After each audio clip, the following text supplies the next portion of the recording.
Hello everyone, कैसे हैं आप लोग। आज हम पढ़ेंगे क्लास 8 का चैप्टर लाइट। इस चैप्टर में हमारा ऑब्जेक्टिव रहेगा लाइट को समझना, व्हाट इज लाइट। उससे रिलेटेड एक फिनोमेना रिफ्लेक्शन ऑफ लाइट को हम पढ़ेंगे।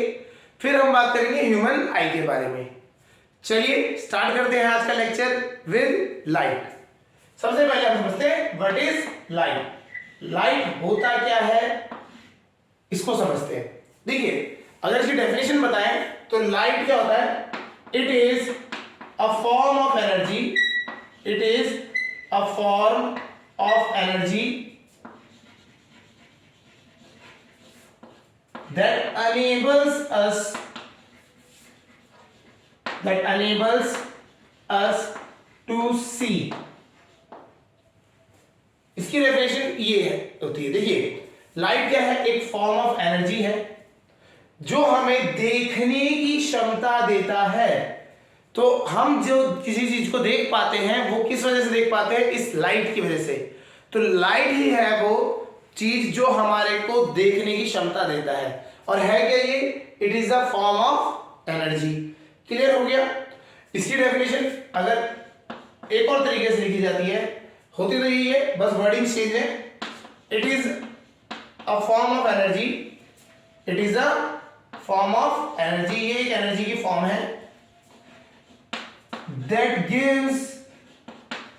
gives us the sensation, that gives us the sensation of vision, sensation of vision। देखिए, फॉर्म ऑफ एनर्जी तो हो ही गया, ये देता क्या है हमें, सेंसेशन ऑफ विजन। हमारे पास 5 सेंसरी ऑर्गन्स है। हमारे पास अगर हम बात करें 5 सेंसरी ऑर्गन्स है, उसके साथ एसोसिएटेड 5 सेंसेस है। जैसे कि पहले हमारा eyes, nose, tongue, ear and skin, ये हमारे 5 सेंसरी ऑर्गन्स है। आईज के साथ कौन सी सेंसेशन है, विजन, जो कि हम यहां बात कर रहे हैं। फिर ईयर के साथ हियरिंग, सुनने की क्षमता, ठीक है। टंग के साथ टेस्ट, ईयर नोज के साथ स्मेल एंड स्किन के साथ टच। तो ये हमारे पास 5 सेंसेशंस हैं और उनकी 5 सेंसरी ऑर्गन्स है उसके साथ एसोसिएटेड।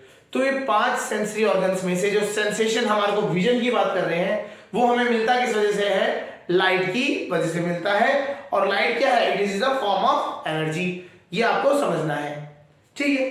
तो अगर हम बात करें हमारे आसपास की जो सराउंडिंग है, हमारा जो एनवायरनमेंट है वो काफी ब्यूटीफुल है और कलरफुल है ना। इस जैसे अगर हम देखें तो हमारे पास माउंटेन्स भी हैं, प्लांट्स भी हैं, ट्रैफिक में अगर आप देखेंगे गाड़ी, बसेस है ना, ट्रक्स, ये सब भी है, बिल्डिंग्स भी हैं, ह्यूमंस हैं, एनिमल्स हैं, बर्ड्स हैं, स्काई है ना। तो ये तो मतलब हमारे पास ये सारी चीजें हमारे आसपास देखने को मिल जाती हैं। और हम इन सारी चीजों को देख किस वजह से पाते हैं, this is only due to light. अगर लाइट है इसी वजह से हम उनको देख पाते हैं।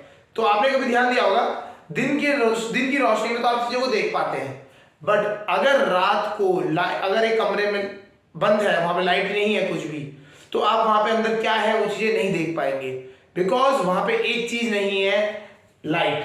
अगर लाइट नहीं है तो आप वहां पे वो चीजें नहीं देख पाएंगे। तो अगर एक क्वेश्चन सा अगर कोई पूछे, why we are not able to see things in dark, because of the absence of light. जो लाइट नहीं होती है इसी वजह से हम उनको नहीं देख पाते हैं।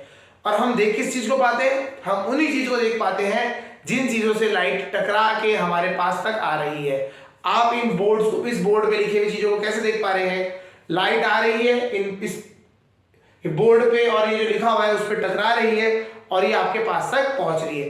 तो इस तरीके से आप उसको देख पा रहे हैं, ठीक है। मतलब आप कोई भी चीज जब तभी देख पाते हैं जब उससे लाइट रिफ्लेक्ट होके आपके आंखों तक पहुंचती है। ये समझ आ गया। तो light is a very important form of energy. ये फॉर्म ऑफ एनर्जी बहुत इंपॉर्टेंट होती है, इसी वजह से हम चीजों को देख पाते हैं। क्लियर हो गया। तो अगर हम बात करें सबसे मेन सोर्स ऑफ लाइट कौन है हमारे अर्थ में, अगर बात करें तो वो है सन। हमारे दिन भर में जो रोशनी रहती है वो किसकी वजह से रहती है, सन की वजह से। तो हमारा जो मेन सोर्स है वो क्या है, सन। फिर रात के नाइट टाइम के लिए हमने क्या है, बल्ब को डिस्कवर कर लिया, ठीक है, we have tube lights, we have torches, ये सारी चीजें हमारे पास क्या है, रात के लिए होती है। दिन में हमारे पास क्या है, सन ही है main source of light. Clear? तो light is a very important form of energy. आपको अगर कोई बोलेगा फॉर्म ऑफ एनर्जी है जिसकी वजह से हम देख पाते हैं, तो अगर लाइट नहीं होगी तो हम चीजों को नहीं देख पाएंगे। अगर सिंपल एग्जांपल एक देते हैं, अगर मैं आपको अगर हैंड ऐसे करके दिखा रहा हूं, इस हैंड के पीछे बैक साइड आप नहीं देख पा रहे हैं, क्यों? बिकॉज लाइट आ रही है फ्रंट पार्ट पे टकरा रही है और आपके पास तक पहुंच पा रही है, तो आप ये चीज देख पा रहे हैं।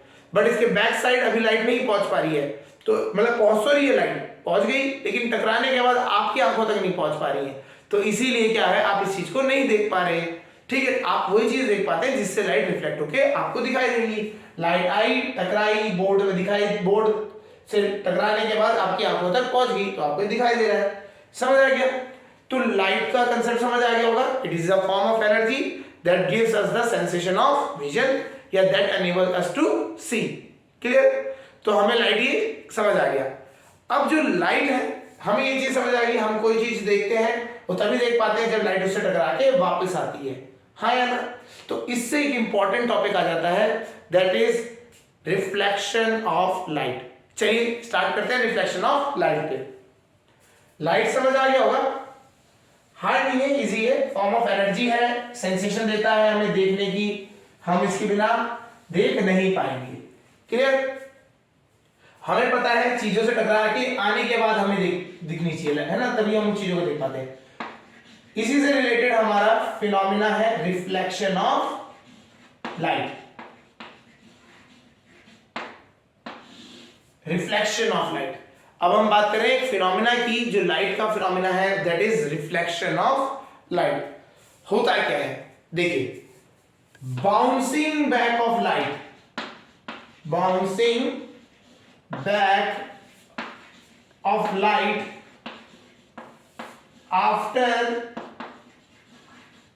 after striking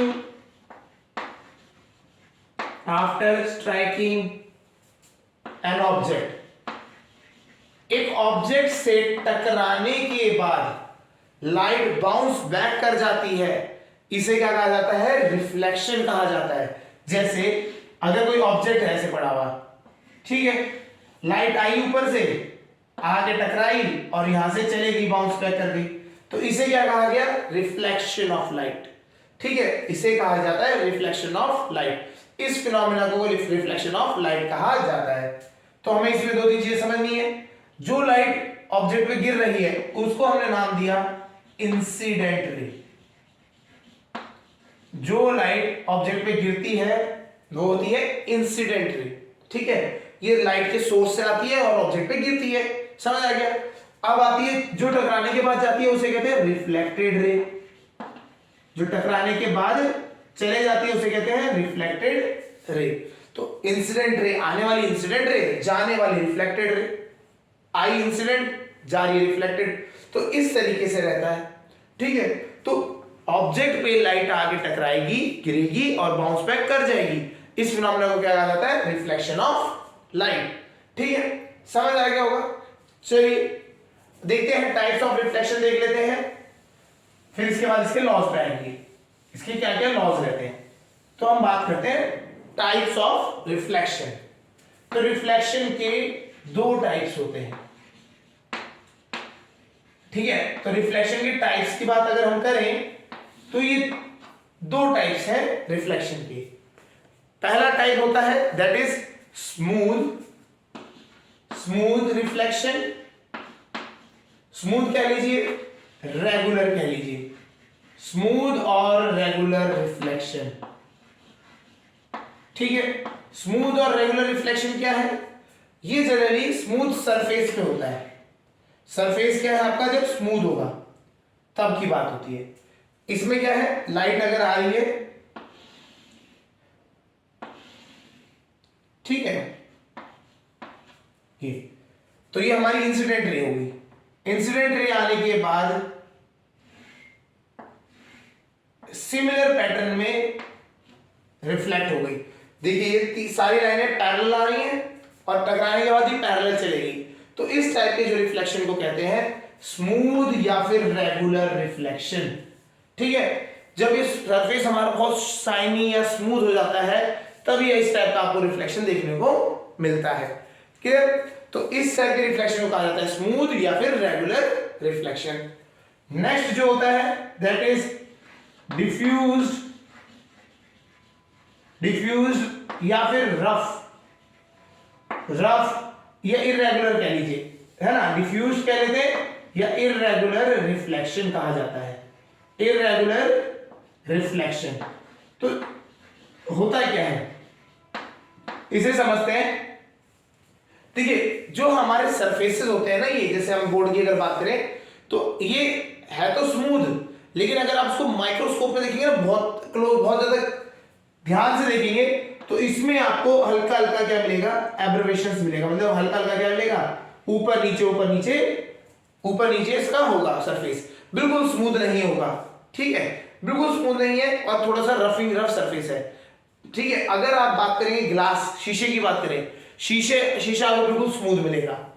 शीशे का सरफेस आप देखेंगे ऊपर से बहुत स्मूथ है, स्मूथ होगा, विदाउट स्क्रैच वाला अगर आप देखेंगे तो इट विल बी स्मूथ, बहुत स्मूथ होगा। तो वहां पे तो क्या मिलेगा आपको, रेगुलर रिफ्लेक्शन। लेकिन अगर जैसे बॉल्स हो गई आपकी, ठीक है, आपका जैसे वुड हो गई आपकी, तो इनमें क्या है, इनका जो सरफेस है वो रफ होता है, हमेशा इतना स्मूथ नहीं होता। तो ऐसे में जब इस तरीके में अगर आपकी लाइट रेज आती हैं, तो ये हमारी इंसिडेंट रे है, जैसे उसमें आई थी बिल्कुल पैरेलल एक दूसरे के, तो इस तरह से इंसिडेंट रे आ रही है हमारी, ये आने के बाद टकराती हैं और टकराने के बाद फैल जाती हैं और कहीं को भी फैल जाती है इसमें ना, इसका कहीं पे कोई ऐसा नहीं है। आप देखेंगे आ तो इंसिडेंट रे सीधे पैरेलल नहीं है, लेकिन आने के बाद जब रिफ्लेक्ट हो रही है वो अलग अलग डायरेक्शन में हो जा रही है, तो लाइट आई और वो फैल गई चारों तरफ। तो इस टाइप की रिफ्लेक्शन को कहते हैं डिफ्यूज रिफ्लेक्शन या फिर इररेगुलर रिफ्लेक्शन। समझ आ गया होगा। अगर आपकी लाइट पैरेलल आ रही है और पैरेलल ही चली जा रही है, वो हो गया रेगुलर या स्मूथ रिफ्लेक्शन। अगर आपकी लाइट किसी सरफेस पे गिर रही है और वो फैल जा रही है, उसे कहते हैं डिफ्यूज रिफ्लेक्शन। इस चीज को करने के लिए ना देख सकते हैं आपने देखा होगा जब भी लोग कैमरे, अगर हम बात करें शीशे के सामने खड़े होकर फोटो खिंचवाते हैं, तो शीशे को अगर आप, शीशा है तो शीशे में जहां पे आपका मोबाइल होगा उसके कैमरे की लाइट वहां पे ब्राइट कर देती है, आपको दिखाई नहीं देता, वहां पे ना ब्राइट हो जाता है। अगर हम शीशे की तरफ आप लाइट रख के मोबाइल रखेंगे तो क्या होगा, वहां पे एक लाइट का गोला सा बन जाएगा। वो क्यों हो रहा है, बिकॉज जो शीशा है आपका, जो सरफेस है वो स्मूथ है, तो वो फैल नहीं रहा। लेकिन अगर वही लाइट आप एक वॉल की तरफ करेंगे तो वॉल पे वो चीज फैल जाएगी, तो वहां पे हो जाता है डिफ्यूज रिफ्लेक्शन। तो रिफ्लेक्शन होता दो तरीके का है, रेगुलर रिफ्लेक्शन और इररेगुलर रिफ्लेक्शन। उसका एक और नाम है स्मूथ रिफ्लेक्शन या फिर डिफ्यूज रिफ्लेक्शन। ठीक है, तो ये हमारे दो टाइप के रिफ्लेक्शन होते हैं। ये वाला रिफ्लेक्शन आपको ज्यादातर होता है, ज्यादातर आपको देखने को मिलता है हमारे आसपास की जो चीजें हैं उनके सरफेसेस क्या रफ है, तो जनरली आपको ये होगा। ठीक है, ये वाला आपको कहां मिलेगा, मिरर्स में या मेटल्स में बहुत स्मूथ सरफेसिंग का होता है, वहां पे ये चीज देखने को मिलती है। ठीक है, हमारे को पढ़ना जनरली ये है, हमें पढ़ना ये है, लेकिन हमें पता होना चाहिए इसके बारे में भी। क्लियर? तो हमें पता है स्मूथ सरफेस होगा तभी ये चीज क्या होगी, तभी आपको क्या बिल्कुल स्मूथ या रिफ्लेक्शन कह सकते हैं, या फिर रेगुलर रिफ्लेक्शन मिलेगा, स्मूथ सरफेस में मिलेगा। तो ऐसे रिफ्लेक्शन के लिए, बिल्कुल स्मूथ रिफ्लेक्शन हो जाए ऐसे के लिए हम एक डिवाइस को यूज करते हैं, दैट इज कॉल्ड मिरर। ठीक है, तो ऐसे जो बिल्कुल स्मूथ रिफ्लेक्शन जब आपको चाहिए तो वहां पे हम क्या यूज करते हैं, एक ऐसा डिवाइस यूज करते हैं जिसे हम कहते हैं मिरर। चलिए समझते हैं इसको। ठीक है, तो हम जो सरफेस है हमारा स्मूथ होना चाहिए, तब जाके हमें स्मूथ रिफ्लेक्शन मिलेगा। मतलब जो आपकी लाइट रेज गिर रही है वो चारों तरफ ना फैल के एक जगह पे आपको दिखाई देगी। तो हम यहां पे बात कर सकते हैं मिरर की, इसमें हम क्या, तब हमारे क्या बनते हैं, मिरर।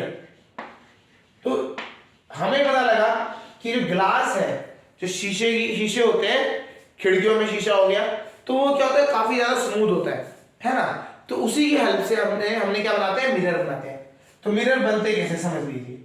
मिरर क्या होता है, mirror is a glass slab. होता क्या है, ये ग्लास स्लैब होता है, ठीक है, ग्लास का एक स्लैब होता है और होता है एक साइड से हम क्या कर देते हैं, इसको पेंट कर देते हैं। क्या कर देते हैं, पेंट कर देते हैं, ठीक है। पेंट भी एक स्पेशल कलर से किया जाता है, that is silver colour. Silver colour paint, paint कर देते हैं सिल्वर कलर का। अच्छा, सिल्वर ही क्यों करते हैं, देखिए रिफ्लेक्शन स्मूथ हो जाए तो इसीलिए तो हमने क्या ले लिया, ग्लास स्लैब ले लिया। एक साइड से हम पेंट कर रहे हैं सिल्वर कलर का, क्यों कर रहे हैं ये समझते हैं। देखिए इसकी जगह पे अगर हम कोई और कलर करते हैं, येलो, रेड, ग्रीन, ब्लू, तो क्या होता, अगर कर देते तो होता क्या, जो आपका सामने आप ऑब्जेक्ट है, जो भी चीज आपकी लाइट, जिसकी लाइट आ रही है इसके ऊपर, वो उस कलर की दिखाई देती जो आपने पीछे किया है। जैसे अगर आप खड़े हो जाते हैं उस शीशे के सामने जिसके पीछे रेड कलर पेंट हुआ है, तो आपको अपनी इमेज, आपको परछाई तो दिखती, लेकिन वो क्या होती, रेड कलर में बनी होती, आपको अपने कलर से नहीं दिखाई देते, ठीक है। वो खाली क्या होता, उसकी जो लाइट आ रही होती है उसमें से रेड कलर ही हमारे को दिखाई देता। पीछे ग्रीन कर देते तो ग्रीन दिखाई देता, ब्लू होता तो ब्लू दिखाई देता। बट अगर सिल्वर कलर करते हो तो सिल्वर कलर का एक खास बात है, वो कोई भी कलर को एब्जॉर्ब नहीं करता है, वो सारे कलर आपको वापस देता है। तो होता क्या है, आपको सारे अपने ओरिजिनल कलर ही दिखाई देंगे। जैसे अगर आप मैं शीशे के सामने खड़ा हूं तो ये रेड कलर है तो रेड दिखाई देगा, दिस इज ब्लू तो ब्लू, ये व्हाइट है तो व्हाइट दिखाई देगा। तो आपको अलग अलग कलर्स दिखाई देंगे सिल्वर होने पे। अगर उसकी जगह पे आप कोई और कर देंगे, रेड कर दिया तो सारा ही रेड दिखाई देगा।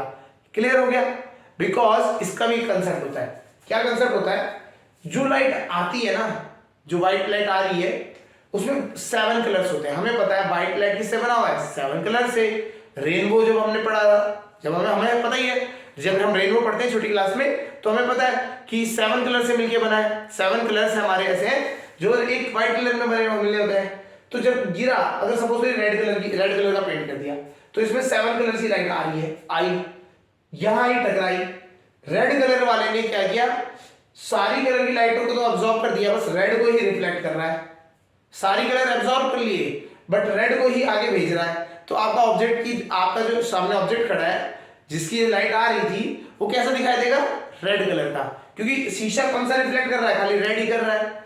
अगर आप शीशे को ग्रीन कर देते तो खाली ग्रीन रिफ्लेक्ट करता, ब्लू कर देते ब्लू करता।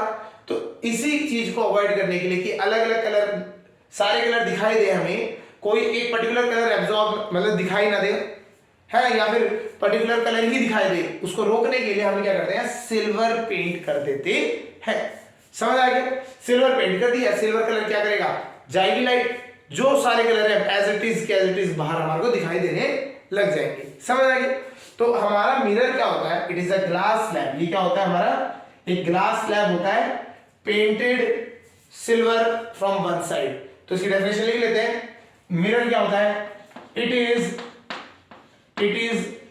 A glass slab silver polished from one side, silver polished from one side, एक साइड से सिल्वर पॉलिश कर दिया जाता है तो वो क्या बन जाता है, मिरर बन जाता है। तो आपका अगर एक शीशा है, उसको आपने एक एक साइड से सिल्वर पेंट कर दिया तो वो क्या बन जाएगा, आपका ग्लास स्लैब। और आपका हमेशा ऑब्जेक्ट कहां रहना चाहिए, इस साइड, सिल्वर पेंटेड के अपोजिट साइड में, है ना, तो वहां से आपका ऑब्जेक्ट दिखाई देगा। क्लियर। तो इस तरीके से एक मिरर बन जाता है। तो समझ आ गया होगा मिरर होता क्या है। और मिरर किस फिनोमेना में वर्क करता है, रिफ्लेक्शन ऑफ लाइट। लाइट आएगी, टकराएगी, इससे चले जाएगी। तो ये मिरर जो होता है रिफ्लेक्शन ऑफ लाइट पे काम करता है। ठीक है, चलिए, तो हमें समझ आ गया रिफ्लेक्शन होता है क्या है, bouncing back of light. Clear. Type of reflection 2 type के होते हैं, रेगुलर और एक होता है डिफ्यूज रिफ्लेक्शन, है ना, ये 2 हो गए। फिर उसके बाद हमने बात कर ली मिरर की। मिरर होता क्या है, ग्लास स्लैब ही होता है, स्मूथ होने के लिए ग्लास स्लैब, और क्या हो जाएगा, पीछे से सिल्वर पेंटेड कर दिया जाता है।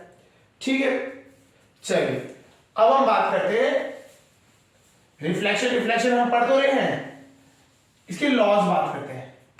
क्या लॉज हैं जो रिफ्लेक्शन को गवर्न करते हैं। तो लॉज ऑफ रिफ्लेक्शन, रिफ्लेक्शन के लॉज। दो ही लॉ है, सिंपल लॉ है, समझ लेते हैं। देखिए हमने क्या किया, अब एक मिरर रख दिया, ठीक है। ये जो हम शेड कर रहे हैं पीछे, ये पॉलिश को शो कर रहा है, ठीक। यहां से लाइट आई, ठीक है, जो मिरर पे गिर रही है। गिरने के बाद हम क्या करते हैं, मिरर से 90 डिग्री के एंगल पे एक लाइन खींच देते हैं, 90 डिग्री के एंगल पे लाइन खींच देते हैं। और ये जो लाइट आ रही है, हमने बताया था, जो लाइट आती है उसे कहते हैं इंसिडेंट रे, इंसिडेंट रे। जो लाइट रे आ रही है उसे कहते हैं इंसिडेंट रे। आई, टकराई और चली गई, ठीक है। तो जो जाती है उसे कहते हैं रिफ्लेक्टेड रे, जाती हुई रे को कहते हैं रिफ्लेक्टेड रे। इस एंगल को देखिए, और ये जो बीच में हमने जो लाइन बनाई ना, ये वाली 90 डिग्री वाली, इसे कहा जाता है नॉर्मल। इसका नाम है नॉर्मल। नॉर्मल का मतलब ये होता है कि अगर एक किसी भी सरफेस या फिर किसी भी लाइन के परपेंडिकुलर लाइन को क्या कहते हैं, नॉर्मल कहा जाता है। तो ये लाइन जो है ये नॉर्मल है, ये 90 डिग्री के एंगल पे, ठीक है। तो इंसिडेंट रे आई, टकराई, नॉर्मल हमने बना दिया, रिफ्लेक्टेड रे इस तरह से चलेगी, ठीक है। नॉर्मल एक्चुअली में होता नहीं है, ये हम बना रहे हैं, ठीक है। ये हमारे को हाइपोथेटिकल है, हमने बना रखा है एज्यूम ये। और ये एंगल होता है हमारा एंगल ऑफ इंसिडेंस। आई जो होता है इसे कहते हैं एंगल ऑफ इंसिडेंस, इंसिडेंस। दूसरा जो है that is R, that is angle of reflection, angle of reflection. Incident ray, reflected ray, normal, angle of incidence और एंगल ऑफ रिफ्लेक्शन। 5 चीजें आपको इसमें समझने की है। ये हो गया आपका स्मूथ सरफेस, क्लियर। तो ये बेसिक कंसेप्ट, बेसिक डायग्राम होता है जो कि आपका एक रे ऑफ, अगर हम बात करें रिफ्लेक्शन की बात करें तो उसमें ऐसा बनता है, क्लियर। अब बात आती है लॉज की, अब बात आती है लॉज की। तो पहला लॉ ये कहता है incident ray, incident ray comma reflected ray, reflected ray and normal. Incident ray हो गया, रिफ्लेक्टेड रे हो गया and normal, all lie in same plane. ये तीनों के तीनों एक ही प्लेन पे लाई करते हैं। प्लेन मतलब क्या होता है, एक सरफेस। जैसे अगर लाइट ऐसे आई, नॉर्मल ये है, तो रिफ्लेक्टेड रे इसी प्लेन पे जाएगी। प्लेन मतलब पेपर जो हो गया, ये पेपर पे रहेगा ना, ये सरफेस जो होता है उसे प्लेन कहते हैं। ऐसा नहीं होगा, यहाँ पे आपने लाइट रखी, टॉर्च यहाँ पे से पकड़ा, ऐसे नीचे मिरर रख दिया, लाइट आई, टकराई, नॉर्मल यहाँ पे है, तो इंसिडेंट रे, नॉर्मल, ये हो गया इस प्लेन में, बाहर नहीं निकल सकती, ये हमेशा इसी प्लेन पे वर्क करेगी। तो इंसिडेंट रे और नॉर्मल जो है, जिस पेपर को बनाते हैं, जिस सरफेस को बनाएंगे, उसी सरफेस पे रिफ्लेक्टेड रे जाएगी। तो इंसिडेंट रे, नॉर्मल, ये दोनों जो जिस प्लेन को बनाते हैं, जिस पेपर में बनता है ना, तो वो क्या होगा, रिफ्लेक्टेड रे के, रिफ्लेक्टेड रे उसी पेपर पे चले जाएगी या उसी प्लेन पे चले जाएगी। तो incident ray, reflected ray, normal, all lie in the same plane, ये ध्यान रखना है आपको, क्लियर। अगर हम बात करें इंसिडेंट रे, अगर हमारी इंसिडेंट रे ऐसे आ रही है इस सरफेस पे, नॉर्मल अगर इसका बात करें सरफेस का बाहर को है, तो रिफ्लेक्टेड रे इसी लेवल पे चले जाएगी, एक लेवल पे एक पूरा प्लेन सरफेस बन जाएगा इंसिडेंट रे का और रिफ्लेक्टेड रे का, एक प्लेन सरफेस बन गया। और इंसिडेंट रे और नॉर्मल का, फिर रिफ्लेक्टेड रे उसी से उसी प्लेन में चले जाएगी, ठीक है। ये तीनों एक ही प्लेन में लाई करते हैं, ये चीज होना चाहिए। सेकंड जो बहुत ज्यादा इंपॉर्टेंट है, angle of incidence, angle of incidence is equal to angle of reflection, is equal to angle of reflection, ठीक है। Incident angle of incidence I जो है वो आर के बराबर होता है। जितने एंगल पे आपकी लाइट गिर रही है उतने ही एंगल पे आपकी लाइट बाहर को जाएगी, समझ आ गया, ठीक है। सपोज करिए, जैसे अगर एग्जांपल समझा देते हैं, अगर आपने लाइट रे कुछ 30 डिग्री के एंगल पे आपने इसी तरह से गिरी, तो कितने एंगल पे जाएगी, 30 डिग्री पे ही हो जाएगी, मूव कर जाएगी। अगर इंसिडेंट आपकी 30 डिग्री पे हुई है तो नॉर्मल भी थी, तो आपका नॉर्मल के साथ 30 डिग्री बना रहा है, तो रिफ्लेक्टेड रे नॉर्मल के साथ कितना बनाएगा, 30 डिग्री। इसी तरीके से अगर ये आप 45 कर देंगे तो ये रिफ्लेक्टेड रे वाला जो एंगल होगा वो भी कितना हो जाएगा, 45। तो angle of incidence is equal to angle of reflection, ये होता है आपका लॉज ऑफ रिफ्लेक्शन में आते हैं। तो ये समझ आ गया होगा, जितना एंगल ऑफ इंसिडेंस है उतना ही एंगल ऑफ रिफ्लेक्शन होगा, पहला चीज। दूसरा, इंसिडेंट रे, नॉर्मल और रिफ्लेक्टेड रे एक ही प्लेन पे लाई करते हैं। तो ये दो इंपॉर्टेंट लॉज होते हैं आपके रिफ्लेक्शन के, समझ आ गया होगा, ठीक है। चलिए, तो रिफ्लेक्शन के ये लॉज होते हैं। चलिए क्वेश्चन सा देखते हैं, थोड़ा आइडिया लगेगा आपका कैसे हो रहा है।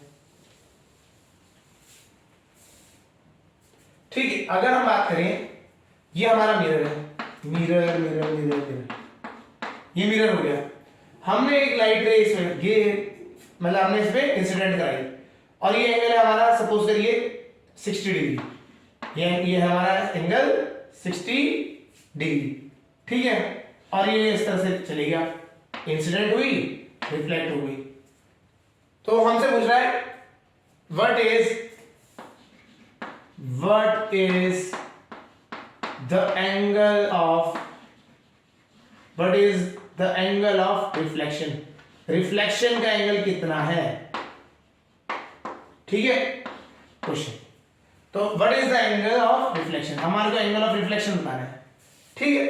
तो पहली बात थोड़ा समझना है, इस फिगर को उसी फॉर्म में कन्वर्ट करना है जिस फॉर्म में हमने पढ़ा था, ठीक है। तो इंसिडेंट रे, नॉर्मल, ये नॉर्मल हमें क्रिएट करनी पड़ेगी, नॉर्मल, और ये होगी रिफ्लेक्टेड रे। ये होता है 90 डिग्री का एंगल, तो यहाँ पे ये भी एंगल कितना हो जाएगा, 90 डिग्री, सारी साइड से 90 डिग्री का एंगल होता है, ठीक है। नॉर्मल हो गई, 60 डिग्री है, तो हमारा ये होता था एंगल ऑफ इंसिडेंस, और ये होता था एंगल ऑफ रिफ्लेक्शन। तो जब ये 60 डिग्री है, ये है 90 डिग्री, ये 90 डिग्री है, ये 60 डिग्री है, तो ये आई कितना हो गया, आई कितना हो गया, 60 प्लस आई, 60 प्लस आई कितना होना चाहिए, 90 डिग्री। तो आई की वैल्यू आ गई, 60 उधर जाएगा, 30 डिग्री। तो आपका आई आ गया 30 डिग्री, ठीक है, आपका आई आ गया 30 डिग्री। तो एंगल ऑफ इंसिडेंस इस बार कितना है, 30 डिग्री। ऐसा मत करना कि 60 देखा तो आपने 60 लगा दिया, आपने बोला हमें तो पता था angle of incidence equal to angle of reflection, 60 degree पे गिरा तो हमने 60 लिख दिया, गलत हो जाएगा ये, है ना। तो इसमें क्या होना है, पहले आपको एंगल ऑफ इंसिडेंस देखना है, अगर एंगल ऑफ इंसिडेंस दिया है या नहीं दिया है। यहाँ पे एंगल ऑफ इंसिडेंस नहीं दिया था आपको, यहाँ पे एंगल ऑफ इंसिडेंस निकालना पड़ा 30 डिग्री। जब आपको आई पता लग गया तो तुम सीधा बोल सकते हो R is equal to angle R, अगर बात करें वो कितना है, 30 डिग्री। एंगल ऑफ रिफ्लेक्शन कितना हो जाएगा, 30 डिग्री का हो जाएगा, समझ आ गया। तो angle of incidence is always equal to angle of reflection, but आपको निकालना पड़ेगा एंगल ऑफ रिफ्लेक्शन, समझ आ गया। चलिए, तो हमारा जो रिफ्लेक्शन का फिनोमेना होता है ये काफी इंटरेस्टिंग होता है। इसके एप्लीकेशन अगर बात करें, इसकी एप्लीकेशन, ठीक है, तो इसकी बहुत सारी एप्लीकेशंस है हमारे पास। एप्लीकेशन की अगर हम बात करें, एप्लीकेशंस में अगर हम बात करते हैं तो बहुत सारी एप्लीकेशन आती हैं। पहली एप्लीकेशन तो सबसे इंपॉर्टेंट है हमारे आसपास हम जो दिन भर में करते हैं, प्लेन मिरर। हम आप दिन भर में एक बार तो शीशा देखते ही होंगे, है ना। तो प्लेन मिरर आपको क्या, किस वजह से दिखा पाता है आपकी चीजें, इमेज, वो है आपकी ड्यू टू रिफ्लेक्शन की वजह से ही आप अपने आप को देख पा रहे हैं शीशे पे, ठीक है। सेकंड, आपने देखा होगा कुछ इस तरीके के मिरर्स होते हैं, ठीक है, इन्हें क्या कहते हैं, स्फेरिकल मिरर्स कहते हैं। और ये बेसिकली यूज होते हैं हमारे बहुत जगह पे यूज होते थे। ये क्या करते, ये कहां यूज होते हैं, सोलर, ठीक है, सोलर पैनल्स में लगते हैं, ठीक है, आपके सोलर पैनल्स में यूज हो जाते हैं। आपका सोलर कुकर्स होते हैं उसमें भी यूज होते थे, ठीक है, आपके सोलर कुकर्स आप क्या करते थे, एल्यूमिनियम वहां पे मिरर ना लगा, मिरर भी लगा सकते हो, प्लस वहां पे क्या यूज करते थे हम, एल्यूमिनियम की मेटल की शीट यूज कर लेते थे। तो एल्यूमिनियम शीट जो होती थी वो बेसिक एक्ट करती थी मिरर की तरह, रिफ्लेक्शन के फिनोमेना पे काम करता था। ठीक है, तो इस तरीके से सो ऑन बहुत सारे एप्लीकेशंस हैं रिफ्लेक्शन के ऊपर। ठीक है, तो आपके बहुत सारे ऑप्टिकल इंस्ट्रूमेंट्स हैं वो इस पे काम करते हैं। जैसे आपके ट्रैफिक में, जब आप ट्रैफिक में जाते हैं तो आपने देखा होगा साइड में एक मिरर लगे हुए देखे होंगे, है ना। तो वो क्या करते हैं, वो आपको बताते हैं कि बेंड, अगर कोई शार्प टर्न है तो दूसरी साइड से गाड़ी आ रही है नहीं आ रही है। आपने गाड़ियों में देखा होगा साइड में रियर व्यू मिरर होते हैं, रियर व्यू मिरर जिससे आप गाड़ी पीछे कौन सी गाड़ी आ रही है उसको देख पाते हैं। कार्स में बीच में सेंटर में भी होते हैं मिरर्स। तो ये रियर व्यू मिरर्स भी क्या है, इसी का है। डॉक्टर पे चले गए आप, डेंटिस्ट के पास चले गए, तो डेंटिस्ट आपके दांतों में जब चेक करता है तो वो भी एक मिरर को यूज करता है। वो भी क्या करता है, लॉज ऑफ रिफ्लेक्शन को यूज कर रहा होता है। समझ आ गया। तो वो बहुत सारी एप्लीकेशन है आपकी डे टू डे लाइफ में, है ना। देख यहाँ पे आसपास दिख जाती चीजें जो रिफ्लेक्शन में चल रही है। अब हम अगला टॉपिक जो आता है, next topic is multiple reflection. ये जो रिफ्लेक्शन है ना उसी का चल रहा है ये टॉपिक, मल्टीपल रिफ्लेक्शन। इन्होंने क्या बोला, इन्होंने बोला भैया आपने एक शीशा रखा, आपने एक शीशा रखा, ठीक है, उस शीशे के सामने आप खड़े हो गए, आप अपने आप को देख पा रहे हो, ठीक है, आप अपने आप को शीशे के अंदर देख पा रहे हो, ठीक है, ये तो हो गया काम, दैट इज सिंपल। जो आपका रहता था रिफ्लेक्शन फिनोमेना है, आपने ये पढ़ा, ठीक है, देख लिया, हो गया। अब बात आती है मल्टीपल रिफ्लेक्शन। इन्होंने बोला अगर मैं एक शीशे की जगह दो शीशे यूज कर लूं तो क्या हो जाए, तो तब चेंज हो गया। तब क्या हुआ, बहुत सारे मतलब अलग अलग फिनोमेना देखने को मिल गए। कैसे, आप गए होगे बार्बर शॉप पे, जो बार्बर शॉप होते हैं उनमें क्या होता है, आपकी जो सीट होती है जहां पे आप बैठते हैं, ठीक है, अगर हम बात करें ये आप, ठीक है, और यहाँ पे आप शीशा, एक दो शीशा लगे होते हैं, एक आगे और आपके एक पीछे लगा होता है। तो होता क्या है, जब आप इसमें देखते हैं तो आपकी बहुत सारी इमेजेस बनती चली जाती है। यहाँ पे आप देखेंगे 1 2 3 ऐसे 4 बहुत सारी इमेजेस, बहुत इनफाइनाइट नंबर ऑफ इमेजेस बनती चली जाती हैं। वो क्या होता है, जब उसमें आपने दो मिरर यूज करे, देखिए हुआ होता है कैसे है, यहां से आपने इस मिरर में देखा तो आपकी मिरर में इमेज बन गई, पहली बन गई, आपका पीछे बैक साइड उसकी एक इमेज बन गई दूसरे मिरर में। अब जो इमेज बनी, जो आपकी इमेज बनी, वो एक नया ऑब्जेक्ट बन जाता है इस मिरर के लिए। तो वो इमेज से फिर एक इमेज बन गई, ठीक है, उस इमेज से फिर से एक इमेज बनती गई, ऐसे इमेजेस बनती चली जाएंगी पैरेलल होने पे, तो इनफाइनाइट नंबर ऑफ इमेजेस बन जाती है। इसका एक छोटा सा एग्जांपल समझाते हैं। ये तो बहुत इनफाइनाइट नंबर बन जाती है, ज्यादा नहीं करते हैं हम, दो मिरर्स को ऐसे 90 डिग्री पे लगा देते हैं, ऐसे इस तरह से लगा दिया, और आप यहां पे खड़े हो गए इस पॉइंट पे, इस पॉइंट ए पे, तो कितनी इमेजेस बनेगी, आपकी कितनी इमेजेस बनेगी वो हमें समझना है।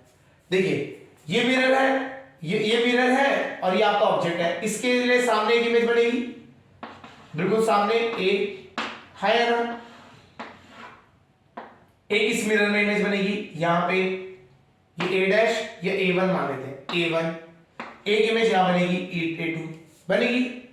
अब देखिए होता क्या है, ये जब मिरर है ये एक दूसरे के अंदर क्या होगा, इमेज बना देंगे ऐसी।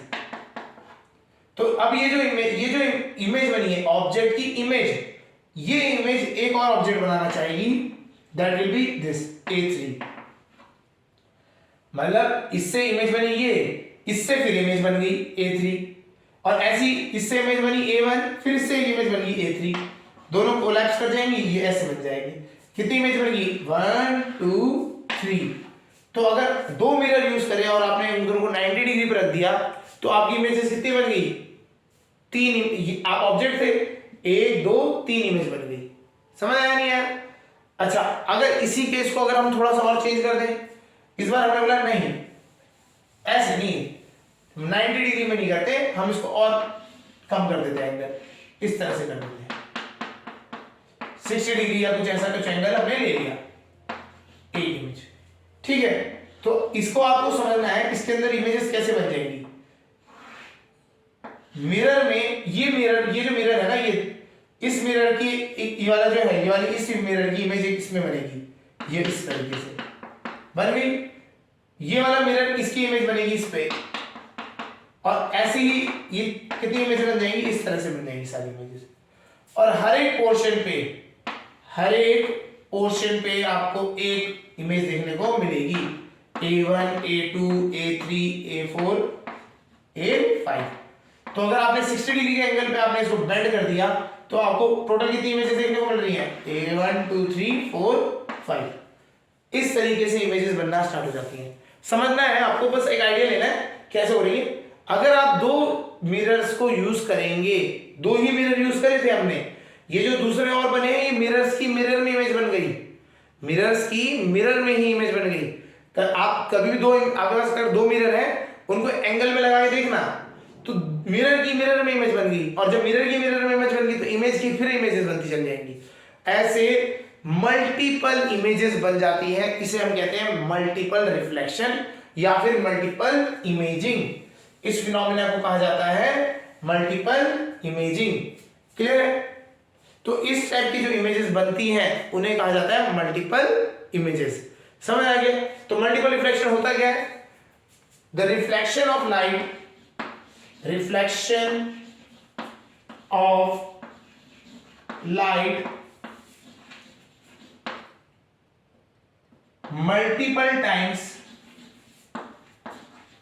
multiple times due to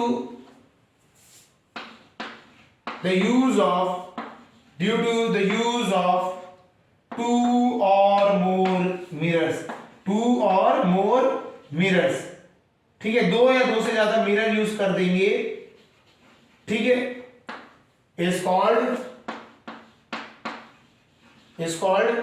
multiple reflection या मल्टीपल इमेजिंग। रिफ्लेक्शन कह लीजिए या इमेजिंग कह लीजिए, इमेज भी बार बार बनती है, ठीक है, रिफ्लेक्शन भी बार बार होता है, तो दोनों चीजें इस पे कहा जाता है। क्लियर? तो दोनों में से कोई भी वर्ड मिले आपको ये समझ जाना है, बार बार लाइट का रिफ्लेक्ट होना, एक बार के बाद दूसरी बार तीसरी बार, और उससे बार बार इमेजेस बनना, तो उसे क्या कहते हैं, मल्टीपल रिफ्लेक्शन।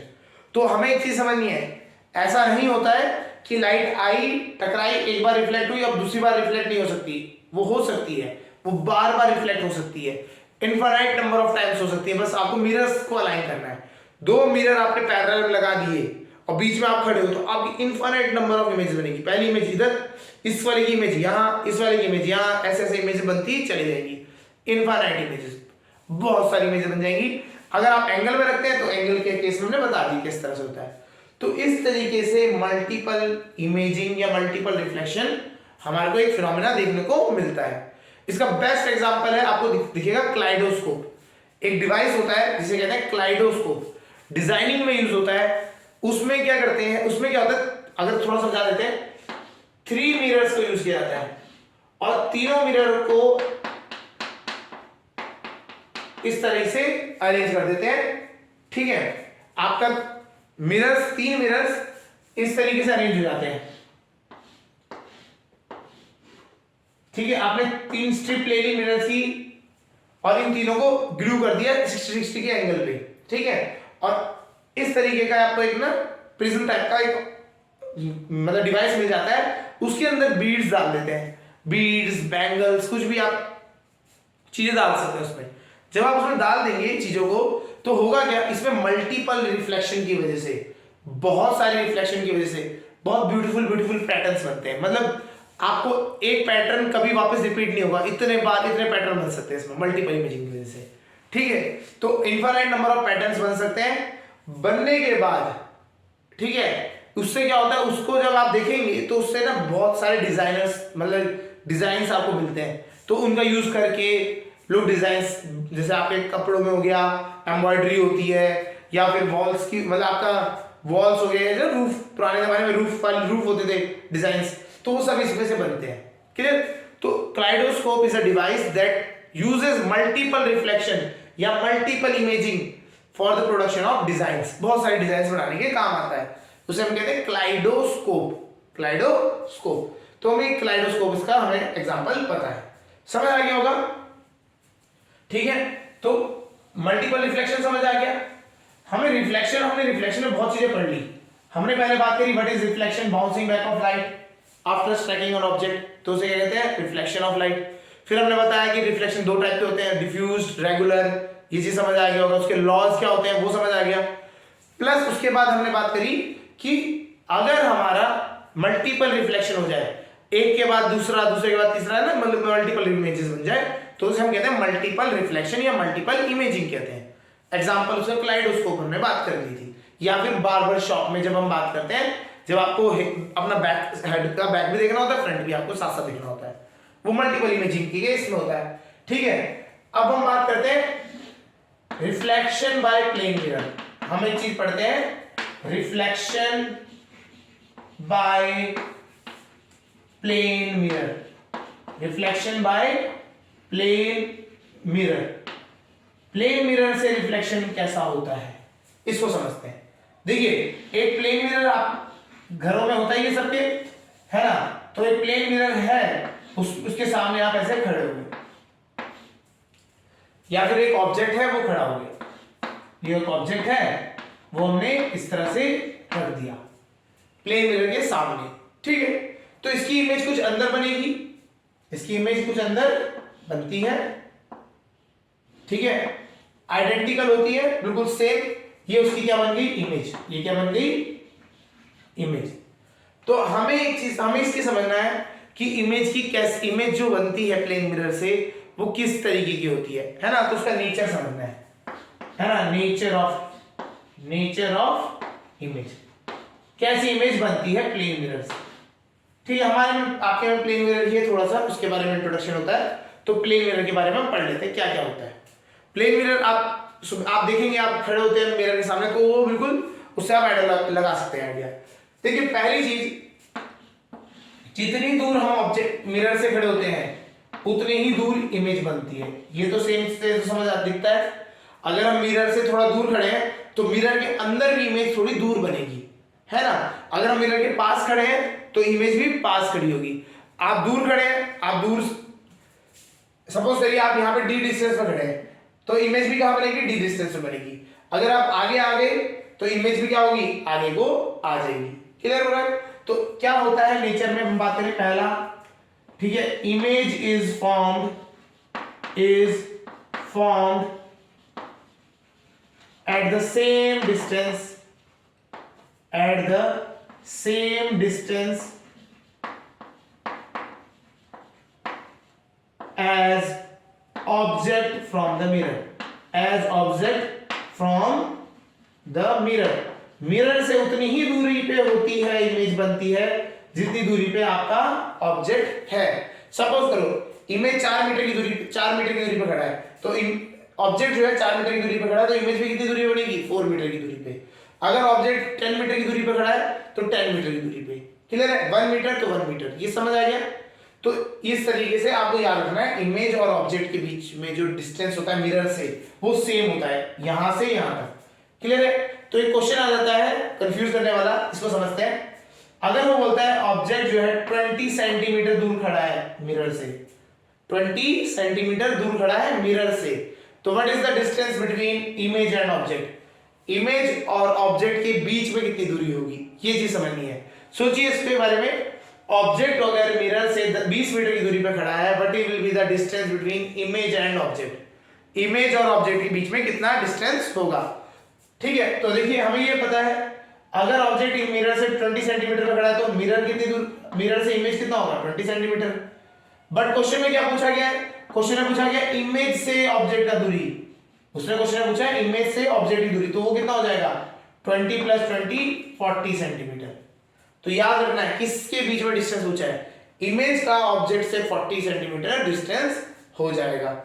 समझ आ गया। तो पहला चीज समझ आ गया कि आपका जो ऑब्जेक्ट है वो, अगर आपका ऑब्जेक्ट मिरर से 10 सेंटीमीटर डी डिस्टेंस पर खड़ा है तो इमेज भी कितनी दूरी पे बनेगी, डी डिस्टेंस से। पहली प्रॉपर्टी नेचर समझ आ गया। ठीक है, सेकंड बात करते हैं, image and object are of same size, and object, image और ऑब्जेक्ट जो होते हैं आर ऑफ सेम साइज, दोनों सेम साइज के होते हैं। ठीक है, इमेज और ऑब्जेक्ट दोनों एक ही साइज के होते हैं, जितने साइज का ऑब्जेक्ट होगा उतनी साइज का ही इमेज होगा, ठीक है। दोनों सेम साइज के होंगे, हाइट दोनों की सेम होगी, क्लियर है, ठीक है। थर्ड प्रॉपर्टी, थर्ड नेचर बताएं, इरेक्ट इमेज। इरेक्ट इमेज मतलब सीधी इमेज। अगर आप सीधे खड़े हैं, आप सीधे खड़े हैं मिरर के सामने, तो मिरर में भी आप सीधे ही दिखाई देंगे, इन्वर्टेड नहीं दिखाई देंगे। अब बात है कि इन्वर्टेड इमेज क्या होती है ना। इन्वर्टेड इमेज जो चम्मच होती है आपकी, आप चम्मच को लीजिएगा, चम्मच में ना एक साइड देखिए दो कर्व सरफेस होते हैं, एक तो खाने वाला जिससे आप पिक करते हैं और एक बैक साइड होती है। आप उसको एक्सपेरिमेंट करके देखिएगा, एक बार आप चम्मच को फ्रंट साइड से देखिए और एक बार बैक साइड से देखिए। आप जब आप देखेंगे ऐसे तो आपको ना इमेज आपकी एक साइड में आपको इमेज क्या मिलेगी, उल्टी मिलेगी। और वो कौन सी साइड होगी, वो कौन सी साइड होगी वो आप देखिए, उसमें दो साइड होती है। देखिए चम्मच को समझा देते हैं। चम्मच में अगर आप देखेंगे तो चम्मच में इस तरीके से दो इमेज, दो साइड होती है, ठीक है, इस तरीके से, क्लियर। इस तरीके से आपका चम्मच, अगर हम बात करें स्पून में, अगर बात करें आप देख रहे हैं, तो अगर आप यहां पे हैं, अगर आप इस साइड से देखेंगे, एक तो ये वाली साइड से देख सकते हैं, या फिर आप इस साइड खड़े हो सकते हैं और इस साइड से आप देख सकते हैं, दो आपके सरफेस से देखने के लिए, शाइनी स्पून देखना उससे, ठीक है। तो अगर आप जब ऐसे करेंगे, इस चीज से अगर आप देखेंगे तो एक में इन्वर्टेड इमेज बनेगी। इन्वर्टेड इमेज बनती है आपकी इस साइड, ये जो आपकी इस साइड अंदर वाली साइड, इसे कहते हैं कॉनकेव साइड। क्या कहते हैं, कॉनकेव साइड। कॉनकेव साइड में आपकी इमेज कैसे बनती है, इन्वर्टेड बनती है, क्लियर। और दूसरी साइड क्या बनती है, सीधी इरेक्ट बनती है, मतलब सीधी इमेज बनती है। तो इमेज जो होती है, इरेक्ट इमेज का मतलब होता है सीधी इमेज बनना, जैसे आप खड़े हो उसी तरीके से ऑब्जेक्ट जैसे खड़ा है वैसी इमेज खड़ा है, क्लियर है। चलिए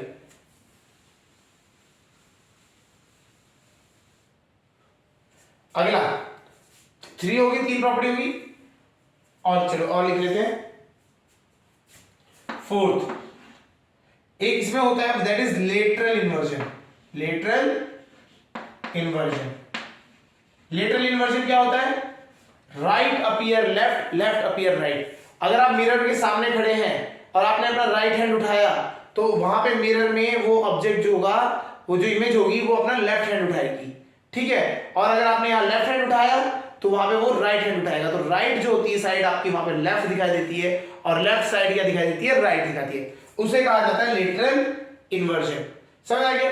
तो अगर जो आपका रिफ्लेक्शन हो रहा है प्लेन मिरर से, तो हमेशा उसमें लेटरल इन्वर्जन देखने को मिलता है, क्लियर हो रहा है, नहीं हो रहा है? ये हो गया आपका। और ठीक है, सेम साइज हो गया। एक होता है इमेज, फिफ्थ वर्चुअल इमेज। क्या होती है, virtual image. Virtual image, virtual क्या बनता है, वर्चुअल मतलब इमेज जो है मिरर के अंदर बन रही है। मिरर से बाहर अगर इमेज बन जाती है उसे कहते हैं रियल इमेज, और मिरर के अंदर जो बनती है उसे कहते हैं वर्चुअल इमेज। तो प्लेन मिरर में याद रखिएगा वर्चुअल इमेज बनती है। तो ये समझ आ गया, डिस्टेंस सेम रहता है, हाइट सेम रहती है, इमेज सीधी खड़ी होती है, जैसे ऑब्जेक्ट खड़ा वैसे ही रहती है। लेटरल इन्वर्जन होता है right appear left, left appear right. और वर्चुअल इमेज होती है कि जो इमेज बनती है वो मिरर के अंदर बनती है, बाहर नहीं बनती। समझ आ गया। तो इस तरीके से आपकी रिफ्लेक्शन जो होता है प्लेन मिरर से होता है, समझ आ रहा होगा। चलिए ठीक है, तो हमारा ये यहां तक फिनोमिना ऑफ रिफ्लेक्शन ये हमारा हो गया। अब इसके बाद हम बात करेंगे ह्यूमन आई के बारे में, ठीक है, और उसके साथ रिलेटेड चीजें जो है पार्ट्स है उसकी क्या है, उसके बाद हम बात करेंगे आगे परसिस्टेंस ऑफ विजन, वो सारी चीजें हम समझेंगे। चलिए आज इस लेक्चर में इतना ही।